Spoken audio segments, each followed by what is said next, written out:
Hello दोस्तों, स्वागत है आपका हमारे चैनल यूपी एग्ज़ाम क्विज़र में। दोस्तों, आज के वीडियो में हम 27 अगस्त से संबंधित उत्तर प्रदेश के सभी एग्ज़ाम्स के लिए मोस्ट इम्पॉर्टेंट करंट अफेयर के क्वेश्चंस को डिस्कस करेंगे और हर एक क्वेश्चन से रिलेटेड आपको फैक्ट भी बताएंगे। और वीडियो के अंत में हम आपसे ये क्वेश्चन भी पूछेंगे जिसका जवाब आपको कमेंट बॉक्स में देना है। और अगर आपको इसकी PDF डाउनलोड करनी है तो इसकी PDF आप हमारे टेलीग्राम ग्रुप से डाउनलोड कर सकते हैं। टेलीग्राम ग्रुप की लिंक आपको वीडियो के डिस्क्रिप्शन में मिल जाएगी। और दोस्तों, ये जो Uttar Pradesh daily current affair का वीडियो है, ये यूपी के सभी कॉम्पिटिटिव एग्जाम्स जैसे यूपी PSC है, RO ARO है, उत्तर प्रदेश शिक्षक भर्ती है, इसके अलावा जो आपका आने वाला एग्जाम है यूपी PET का, और इसके साथ ही यूपी SI कांस्टेबल, यानी उत्तर प्रदेश के जितने भी कॉम्पिटिटिव एग्जाम्स हैं सभी के लिए मोस्ट इंपॉर्टेंट है। तो अगर आप उत्तर प्रदेश के किसी भी एग्जाम्स की तैयारी कर रहे हैं तो इस वीडियो को रेगुलर जरूर देखें। तो चलिए शुरू करते हैं। दोस्तों, आज का सेशन शुरू करने से पहले हम कल के क्वेश्चंस का रिवीजन करेंगे। कल का पहला क्वेश्चन है, हाल ही में किस राज्य ने अवैध शराब, नशीली दवाओं के व्यापार की जांच के लिए एंटी नार्कोटिक्स टास्क फोर्स का गठन किया? तो इसका गठन किया है उत्तर प्रदेश सरकार ने। अगला क्वेश्चन है, हाल ही में उत्तर प्रदेश सरकार ने किन फलों पर प्रोजेक्ट परमिट को समाप्त करने की घोषणा की है? तो आंवला और चिरौंजी जो उत्पाद हैं इनके ऊपर। दोस्तों, उत्तर प्रदेश करंट अफेयर की लास्ट 1 ईयर की यानी साल 2021 की अगर आपको PDF ई बुक डाउनलोड करनी है तो इसकी लिंक आपको वीडियो के डिस्क्रिप्शन में मिल जाएगी, वहां से आप इसकी PDF ई बुक डाउनलोड कर सकते हैं। इसके साथ ही अगर आपको उत्तर प्रदेश करंट अफेयर की लास्ट 6 मंथ की PDF ई बुक डाउनलोड करनी है तो इसकी लिंक भी आपको वीडियो के डिस्क्रिप्शन में मिल जाएगी, तो वहाँ से आप ये दोनों PDF ई बुक डाउनलोड कर सकते हैं। और दोस्तों, अगर इसे डाउनलोड करने में कोई प्रॉब्लम होती है तो साइट पर आपको व्हाट्सएप नंबर और ईमेल मिल जाएगा जिस पर आप कांटेक्ट कर सकते हैं। अगला क्वेश्चन है, साहित्य अकादमी ने हिंदी में क्षमा शर्मा को बाल साहित्य पुरस्कार 2022 देने की घोषणा की है। इनका संबंध उत्तर प्रदेश के किस जिले से है? तो ये जो क्षमा शर्मा है ये उत्तर प्रदेश के आगरा से संबंधित है। अगला क्वेश्चन है, भारत की पहली समग्र शूटिंग रेंज का उद्घाटन कहाँ पर किया गया? तो ये किया गया है INS कर्ण में। अगला क्वेश्चन है, आतंकवाद के विरुद्ध अक्टूबर 2022 में संयुक्त राष्ट्र सुरक्षा परिषद की बैठक की मेजबानी कौन करेगा? तो हमारा देश भारत ये जो है अक्टूबर 2022 में संयुक्त राष्ट्र सुरक्षा परिषद की मेजबानी करेगा। अगला क्वेश्चन है, किस तेल और गैस शोधन कंपनी ने हाल ही में राजस्थान के सांचौर में गोबर से संपीड़ित बायोगैस परियोजना की शुरुआत की है? तो इसकी जो शुरुआत है वो की गई है हिंदुस्तान पेट्रोलियम के द्वारा। अगला क्वेश्चन है, हाल ही में लंबी उंगलियों वाले चमगादड़ की नई प्रजाति किस देश में खोजी गई? तो यह खोजी गई है भारत और श्रीलंका में, यानी ऑप्शन नंबर C इसका करेक्ट होगा, A और B दोनों। अगला क्वेश्चन है, साल 2022 का लिबर्टी मेडल किस देश के राष्ट्रपति को दिया जाएगा? तो यह दिया जाएगा यूक्रेन के राष्ट्रपति। नाम क्या है? तो ध्यान रखेंगे, वोलोदिमीर जेलेंस्की। अगला क्वेश्चन है, हाल ही में न्यू इंडिया नामक जो पुस्तक है इसका विमोचन किसने किया? तो जो पूर्व उपराष्ट्रपति है हमारे वेंकैया नायडू, इनके द्वारा जो है इस पुस्तक का विमोचन किया गया। तो दोस्तों, ये थे कल के क्वेश्चंस जिसका हमने रिवीजन किया। अब हम शुरू करते हैं आज का सेशन। आज का पहला क्वेश्चन है, हाल ही में उत्तर प्रदेश के किस लेखक को 31वें व्यास सम्मान से सम्मानित किया गया? इसका जो करेक्ट आंसर है वो है ऑप्शन नंबर C, असगर वजाहत को। यहाँ पर आप इनकी इमेज देख सकते हैं, ये हैं असगर वजाहत। दोस्तों, जो असगर वजाहत हैं इन्हें 2022 में जो 25 अगस्त को पुरस्कार दिए गए, तो 25 अगस्त के मौके पर इन्हें जो है 31वें व्यास सम्मान से सम्मानित किया गया। ये क्वेश्चन मोस्ट इंपॉर्टेंट, आप इसे जो है नोट करेंगे, कहीं ना कहीं आने वाले एग्जाम में आपसे ये क्वेश्चन जो है पूछा जा सकता है। दोस्तों, नाम क्या है? तो ध्यान रखेंगे, असगर वजाहत। इन्हें जो है 31वें व्यास सम्मान से सम्मानित किया गया।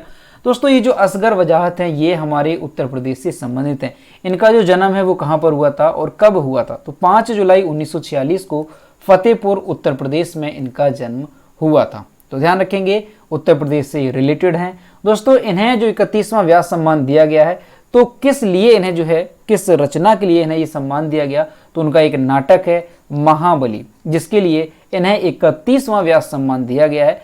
और दोस्तों, ये जो महाबली नाटक है ये मुगल सम्राट अकबर और कवि तुलसीदास पर केंद्रित है, तो इसी वजह से जो है इन्हें ये सम्मान दिया गया।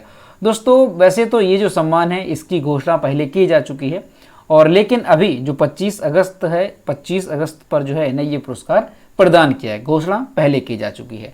दोस्तों, जो व्यास सम्मान है ये भारत में एक हिंदी साहित्य पुरस्कार है जिसे पहली बार कब दिया गया था, तो 1991 में जो है ये पहली बार प्रदान किया गया था। और दोस्तों ये जो व्यास सम्मान ये देता कौन है, तो के जो फाउंडेशन है, जो के बिड़ला फाउंडेशन है, उसके द्वारा ये पुरस्कार दिया जाता है। तो यहाँ से सारी बातें याद रखेंगे कि 31वां व्यास सम्मान जो है ये किसे दिया गया, तो उत्तर प्रदेश के फतेहपुर के रहने वाले हैं डॉक्टर असगर वजाहत, इन्हें जो है ये सम्मान दिया गया। और कहीं ना कहीं ये क्वेश्चन आपसे ज़रूर पूछा जाएगा। दोस्तों यहाँ पर हम रिवाइज करेंगे 2022 और 2021 और इसके अलावा 2020 के जो प्रमुख अवार्ड हैं जो कि एग्जाम में अक्सर पूछे जाते हैं। तो सबसे पहले इंटरनेशनल बुकर पुरस्कार, इसकी अगर हम बात करें तो साल 2022 का जो इंटरनेशनल बुकर पुरस्कार है वो किसे दिया गया, तो गीतांजलि श्री को। किसके लिए, तो टॉम ऑफ सेंड जो है इसके लिए इनको दिया गया। 2021 का जो इंटरनेशनल बुकर पुरस्कार है वो डेविड डियोप को दिया गया। और किस पुस्तक के लिए, तो at night all blood is black, इसके लिए ये अवार्ड इनको दिया गया। 2020 का इंटरनेशनल बुकर पुरस्कार तो मार्की लुकास रेजनेवेल्ट, कौन सी पुस्तक है, तो डिस्कम्फर्ट ऑफ इवनिंग। अब यहाँ पर दोस्तों गीतांजलि श्री का नाम मोस्ट इंपॉर्टेंट है आपके यूपी के एग्जाम्स के लिए। क्यों, क्योंकि जो गीतांजलि श्री हैं ये हमारे उत्तर प्रदेश की रहने वाली हैं और इनका जो जन्म है वो हुआ था कहाँ पे, मैनपुरी में। तो ध्यान रखेंगे गीतांजलि श्री का नाम, इन्हें 2022 का इंटरनेशनल बुकर पुरस्कार दिया गया। और दोस्तों इनके नाम पर एक रिकॉर्ड भी बना था कि इंडिया में यानी भारत की ये पहली महिला थी इंटरनेशनल बुकर पुरस्कार जीतने वाली। अगला है बुकर पुरस्कार। बुकर पुरस्कार की बात करें तो 2021 का जो बुकर पुरस्कार है वो डैमन गलुट को दिया गया द प्रॉमिस के लिए। 2020 का डगलस स्टुअर्ट को दिया गया सगी बेन के लिए। साहित्य अकादमी पुरस्कार 2021 की बात करें तो हिंदी का जो साहित्य अकादमी पुरस्कार है वो दया प्रकाश सिन्हा को दिया गया सम्राट अशोक के लिए। और जो अंग्रेजी का साहित्य अकादमी पुरस्कार है वो नमिता गोखले को दिया गया थिंग्स टू लीव बिहाइंड के लिए। और ये जो साहित्य अकादमी पुरस्कार ये साल 2021 के हैं। अगले पुरस्कार की बात करें तो ज्ञानपीठ पुरस्कार, जो 57वां ज्ञानपीठ पुरस्कार है जो साल 2022 में दिया गया वो दिया गया दामोदर मौजो को। और जो 56वां ज्ञानपीठ पुरस्कार था साल 2021 का वो दिया गया नीलमणि फूकन को। सरस्वती सम्मान की अगर हम बात करें तो 31वां जो सरस्वती सम्मान है 2021 में प्रदान किया गया और ये दिया गया रामदरस मिश्रा को। किसके लिए, तो मैं तो यहाँ हूँ के लिए। और दोस्तों जो रामदरस मिश्रा हैं ये भी कहाँ से रिलेटेड हैं, तो ये भी हमारे उत्तर प्रदेश से संबंधित हैं। जो 30वां सरस्वती सम्मान है साल 2020 का ये दिया गया था डॉक्टर शरण कुमार लिम्बाले को। किस लिए, तो ध्यान रखेंगे आप, सनातन के लिए। व्यास सम्मान की बात करें तो जो 31वां व्यास सम्मान है ये जो है असगर वजाहत को दिया गया महाबली के लिए। और जो 30वां था व्यास सम्मान वो किसे दिया गया था, तो शरद पगारे को पाटलिपुत्र की साम्राज्ञी के लिए। तो दोस्तों यहाँ से जितने भी आपको हमने पुरस्कार रिवाइज कराए हैं वो सभी के सभी वेरी इंपॉर्टेंट हैं। तो आप जो है ना अच्छे से याद रखेंगे, आने वाले एग्जाम में यहाँ से क्वेश्चन पूछे जाएंगे। अगला क्वेश्चन है वाराणसी की तरह अब उत्तर प्रदेश के किस शहर में क्रूज की सेवाएं और जल मार्ग से यातायात का परिवहन शुरू होगा। इसका जो करेक्ट आंसर है वो है ऑप्शन नंबर बी, प्रयागराज में।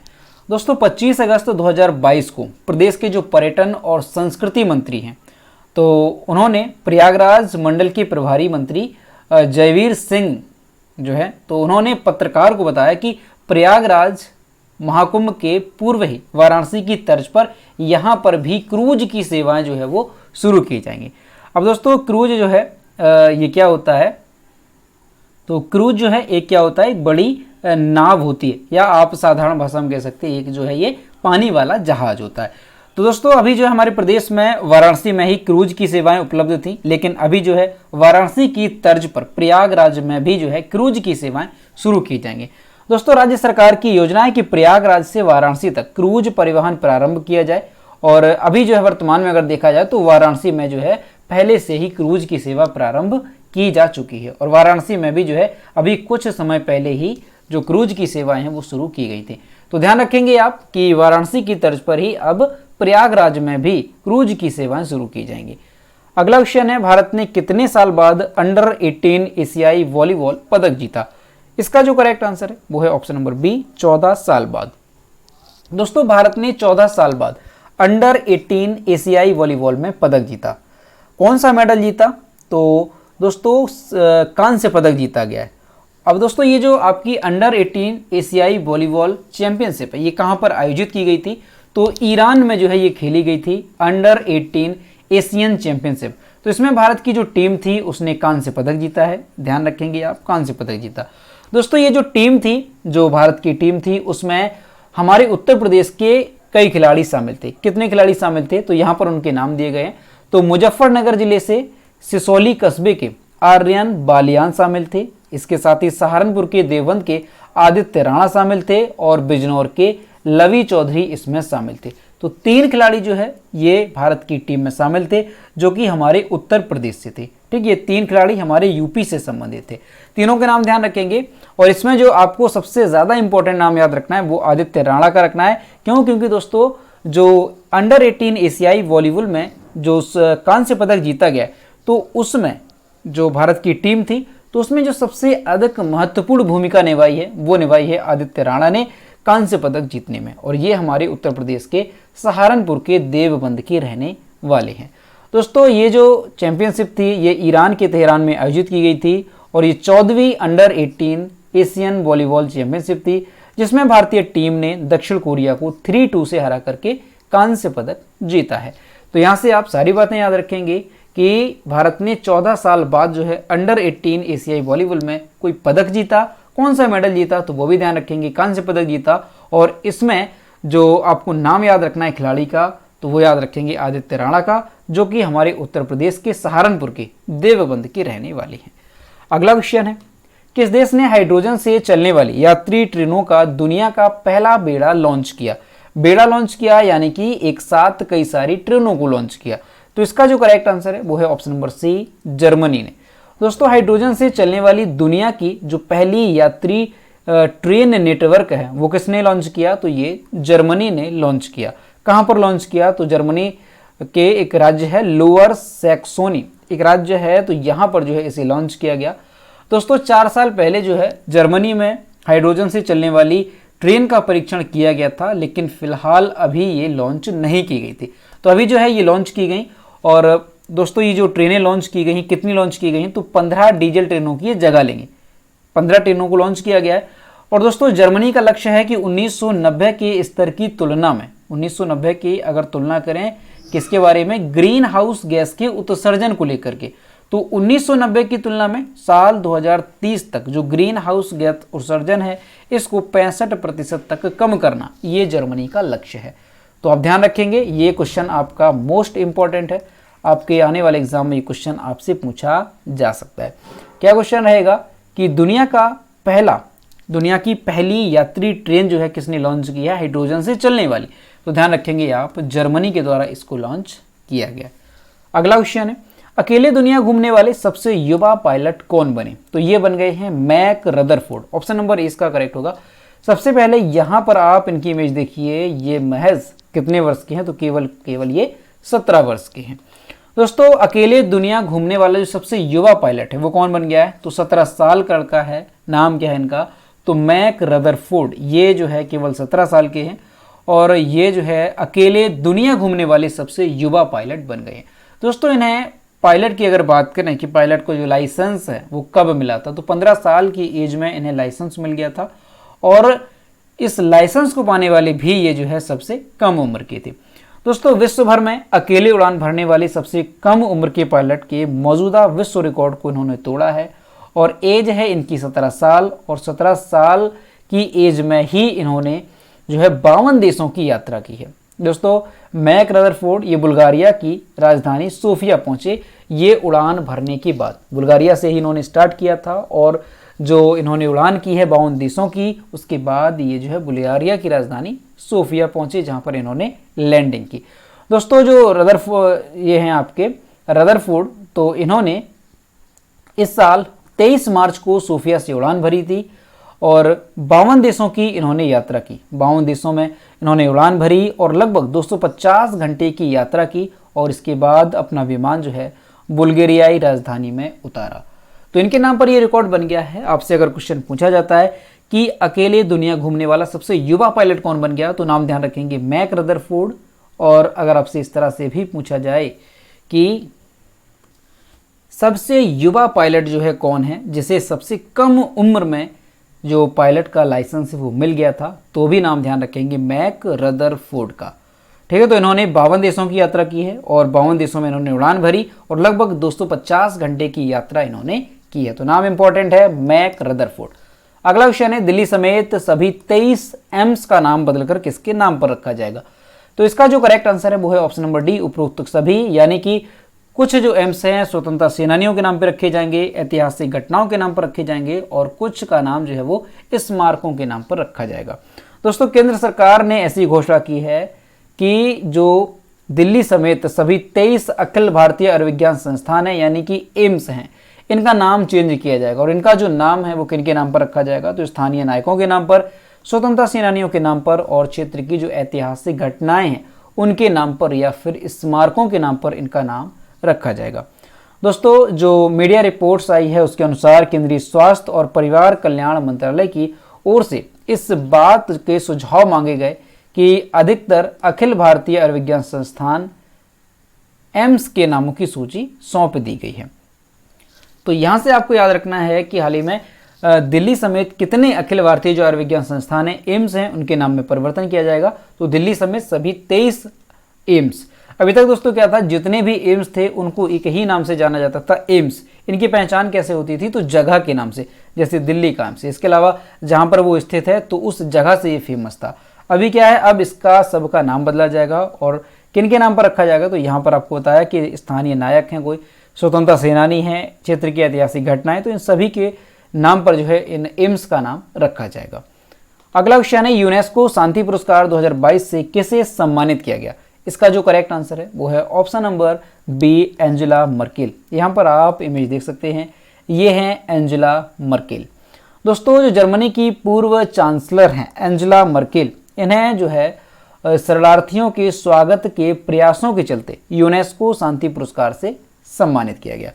इन्होंने दोस्तों क्या किया था, तो साल 2015 में सीरिया, इराक, अफगानिस्तान और इरिट्रिया से 1.2 मिलियन से अधिक शरणार्थी जो है ये कहां पर आए थे, जर्मनी में, और इन्होंने जो है उनको शरण दी थी। तो इसी साहसी निर्णय के चलते जो है ना यूनेस्को की ओर से शांति पुरस्कार से सम्मानित किया गया। दोस्तों एंजेला मर्केल ने 16 वर्ष की अवधि के लिए जर्मन चांसलर का पद संभाला और उन्होंने 2021 में इस्तीफा दे दिया था। तो ध्यान रखेंगे आप, काफी इंपॉर्टेंट है कि हाल ही में किसे यूनेस्को शांति पुरस्कार से सम्मानित किया गया साल 2022 के लिए। तो नाम ध्यान रखेंगे आप एंजेला मर्केल का, इन्हें जो है 2022 का यूनेस्को शांति पुरस्कार से सम्मानित किया गया। अगला क्वेश्चन है, महिला समानता दिवस प्रतिवर्ष कब मनाया जाता है। इसका जो करेक्ट आंसर है वो है ऑप्शन नंबर सी, 26 अगस्त को। दोस्तों महिला समानता दिवस जो है ये हर साल 26 अगस्त को मनाया जाता है और ये जो दिवस है ये अमेरिका में महिलाओं के मताधिकार के पारित होने का प्रतीक है। यानी कि अगर पूछा जाए क्यों मनाया जाता है, तो इस दिन जो है अमेरिका में महिलाओं के मताधिकार को जो है पारित किया गया था, इसी वजह से इस दिवस को मनाया जाता है। महिला समानता दिवस हमें उन साहसी महिलाओं की सराहना करने में मदद करता है जिन्होंने भेदभाव और हिंसा के बावजूद महिला आंदोलन को सफलता की ओर ले गई हैं। ये जो दिन है आज महिलाओं और उन महिलाओं को याद करता है जिन्होंने अतीत में अपने अधिकारों के लिए लड़ाई लड़ी थी। और 26 अगस्त को दोस्तों एक और दिवस मनाया जाता है, तो वो भी ध्यान रखेंगे आप, कौन सा, तो अंतर्राष्ट्रीय डॉग दिवस भी जो है ये 26 अगस्त को मनाया जाता है। तो ध्यान रखेंगे आप 26 अगस्त को कौन सा दिवस, महिला समानता दिवस और एक आपका अंतर्राष्ट्रीय डॉग दिवस। दोस्तों एक और क्वेश्चन यहाँ से याद रखेंगे दिवस का कि अंतर्राष्ट्रीय महिला दिवस कब मनाया जाता है। तो ध्यान रखेंगे आप 8 मार्च को जो है अंतर्राष्ट्रीय महिला दिवस मनाया जाता है। अगला क्वेश्चन है, हाल ही में किस राज्य में स्थित अनंगताल को राष्ट्रीय स्मारक घोषित किया गया। इसका जो करेक्ट आंसर है वो है ऑप्शन नंबर ए, दिल्ली में स्थित। दिल्ली जो आपका केंद्र शासित प्रदेश है, यहाँ का जो अनंगताल है उसे राष्ट्रीय स्मारक घोषित किया गया।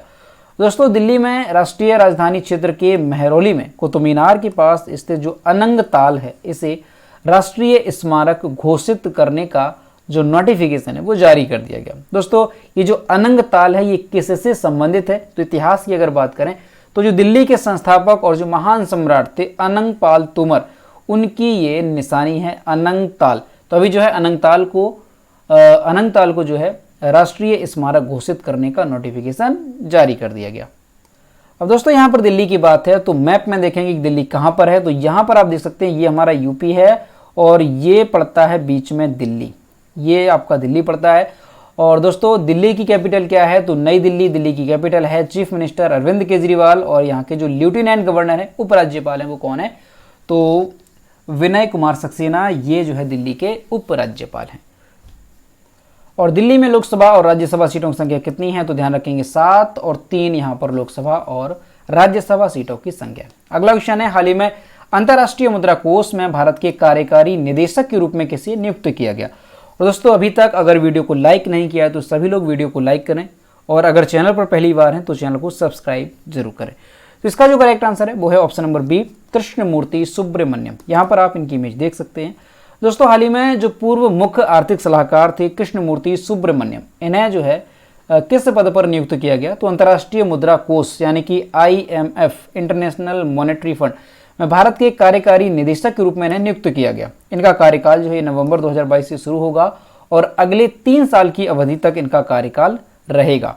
दोस्तों ये IMF में भारत के वर्तमान कार्यकारी जो निदेशक हैं सुरजीत भल्ला, इनका स्थान लेंगे।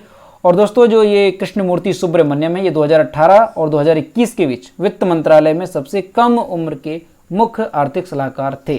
तो ये भी यहाँ पर ध्यान रखेंगे, हो सकता है कहीं ना कहीं पूछ लिया जाए कि वित्त मंत्रालय में सबसे कम उम्र के मुख्य आर्थिक सलाहकार, तो ध्यान रखेंगे आप कृष्णमूर्ति सुब्रमण्यम। अभी जो है किस पद पर नियुक्त किया गया? तो अंतर्राष्ट्रीय मुद्रा कोष यानी कि IMF में भारत के कार्यकारी निदेशक के रूप में इन्हें नियुक्त किया गया। तो दोस्तों ये थे 27 अगस्त से संबंधित उत्तर प्रदेश के सभी एग्जाम्स के लिए मोस्ट इंपॉर्टेंट करंट अफेयर के क्वेश्चन जो कि हमने डिस्कस किए। अब हम देखते हैं कल की वीडियो का क्वेश्चन जो हमने आपसे पूछा था। तो ये रहा कल का क्वेश्चन जो हमने आपसे पूछा था कि भारत सरकार द्वारा किस लोक नृत्य को यूनेस्को की अमूर्त सांस्कृतिक विरासत की सूची में शामिल करने के लिए नामित किया गया? इसका जो करेक्ट आंसर था वो ऑप्शन नंबर था डी, गरबा। और लगभग सभी स्टूडेंट्स ने जो है इसके सही आंसर किए। और मैं आपसे हर रोज कहता हूँ कि जो भी क्वेश्चन आपसे पूछा जाए तो सभी लोगों को क्वेश्चन का आंसर करना है, लेकिन कुछ स्टूडेंट रेगुलर आंसर करते हैं, ऐसा नहीं है, सभी लोगों को क्वेश्चन का आंसर करना है। तो ये रहा आज का क्वेश्चन, हाल ही में प्रधानमंत्री नरेंद्र मोदी ने किस राज्य में एशिया के सबसे बड़े प्राइवेट अस्पताल का उद्घाटन किया? तो इसका जो भी करेक्ट आंसर है वो आपको कमेंट बॉक्स में बताना है। और दोस्तों सभी लोग जिनको भी आंसर पता है क्वेश्चन का आंसर जरूर करेंगे। तो दोस्तों मिलते हैं नेक्स्ट वीडियो में। Thank you.